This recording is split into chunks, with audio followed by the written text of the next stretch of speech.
বলিউড অভিনেত্রী মালাইকা আরোরাকে অনেকদিন পর পর্দায় পারফর্ম করতে দেখলেন ভক্তরা। তবে তার প্রতি খুব একটা সন্তুষ্ট হতে পারেনি নেটিজেনরা।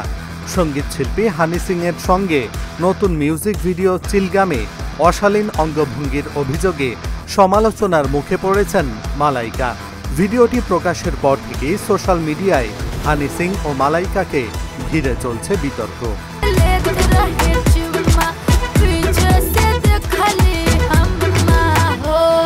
ভারতের বিভিন্ন গণমাধ্যমের প্রতিবেদন অনুযায়ী সম্প্রতি প্রকাশিত ভিডিওর দৃশ্যে কখনো তাকে চুইংগাম চিবাতে, কখনো আবার জিভ বের করে নাচতে দেখা যায়।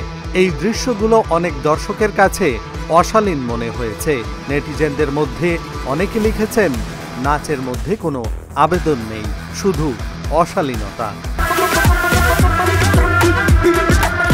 তবে সমালোচনার পাশাপাশি কিছু ভক্ত হতাশাও প্রকাশ করেছেন। তাদের দাবি, একসময় ছাইয়া ছাইয়া বা থামা থামা গানের মতো জনপ্রিয় আইটেম গানে অনবদ্য নাচ উপহার দিয়েছিলেন মালাইকা, কিন্তু নতুন এই ভিডিওতে সেই মান বজায় রাখতে পারেননি তিনি। অনেকে গানটি নিষিদ্ধ করার দাবিও তুলেছেন।